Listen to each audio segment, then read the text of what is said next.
Servus und herzlich willkommen zurück auf unserer Reise in das Herz der bayerischen Volksmusik. In der letzten Episode haben wir euch einen ersten Blick auf unsere Hauptakteure werfen lassen. Heute nehmen wir uns Zeit für das Instrument, das wie kein anderes die Seele der Alpen in sich trägt. Und das gleichzeitig eines der am meisten unterschätzten Instrumente der Musikgeschichte ist: die Zither.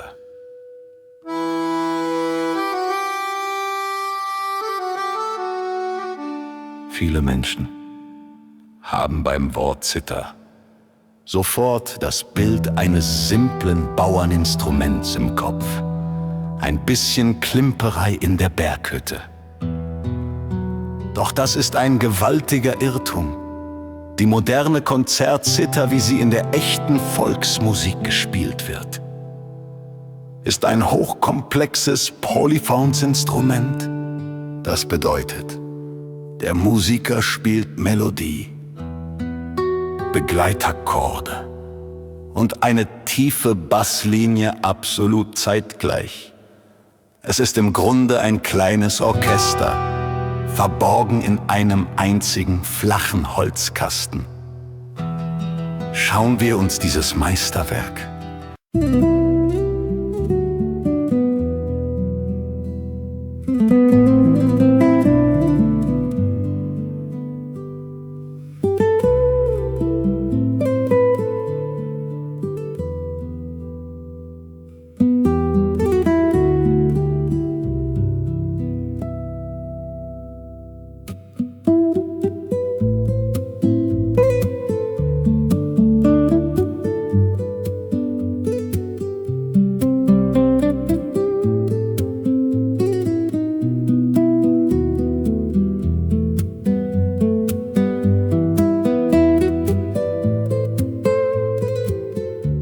des Instrumentenbaus genauer an.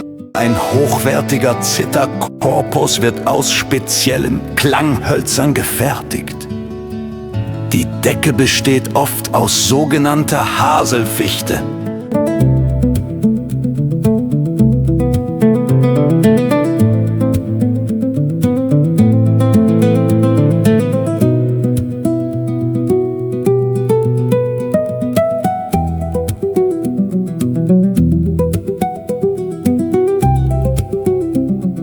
Der Boden und die Saiten sind dagegen aus harten, edlen Hölzern wie Ahorn oder Palisander. Und dann sind da die Saiten.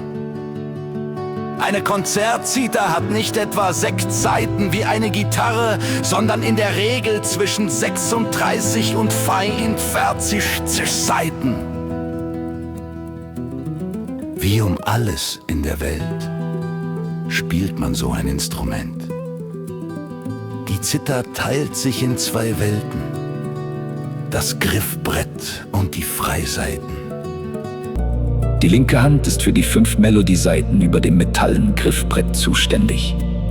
Diese Saiten bestehen aus Stahl oder sind mit Metall umsponnen, damit die Melodie hell und durchdringend singt.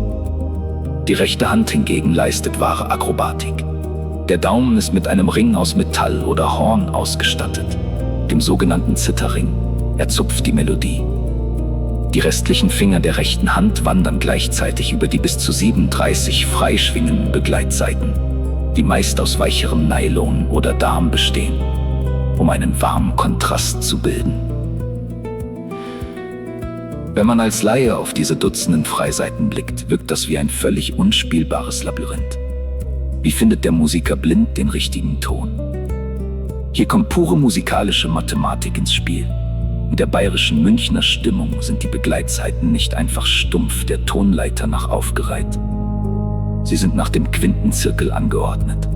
Das ist ein geniales ergonomisches Konzept.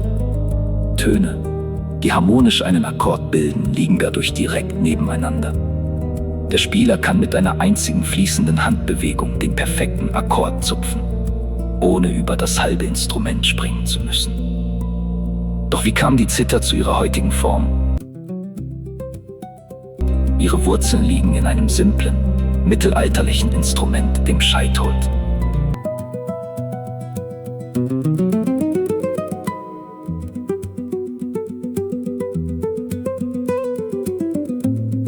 Zither heute ein Konzertinstrument ist, verdanken wir kurioserweise der Aristokratie des 19. Jahrhunderts Herzog Max in Bayern. Der exzentrische Vater der berühmten Kaiserin Sissi war ein fanatischer Zitherspieler.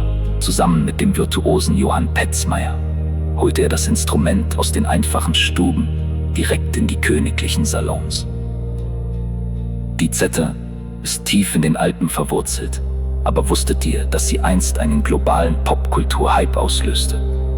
Nach dem Zweiten Weltkrieg suchte der Regisseur Carol Reed für seinen Filmklassiker Der dritte Mann nach der passenden Musik für das zerbombte Wien. In einem Lokal hörte er den Zitherspieler Anton Karas. Das Harry Lime-Thema, gespielt auf einer einzigen Zither, wurde 1999 ein weit und weiter Nummer 1-Hit. Plötzlich kannte die ganze Welt den Klang dieses alten ländischen Instruments. Es erfordert jahrelange, beinahe akrobatische Übung, dieses Instrument zu meistern. Wer eine Zither beherrscht, spielt darauf nicht nur Volkslieder, sondern auch Bach oder Mozart. Wenn ihr also das nächste Mal diese stählernen, feinen Klänge hört, wisst ihr, das ist musikalische Handwerkskunst auf höchstem Niveau. Macht nun die Augen zu, lauscht genau hin und lasst euch von den echten Klängen der Zither verzaubern. Bis zum nächsten Mal bei Bavarian Folk Music.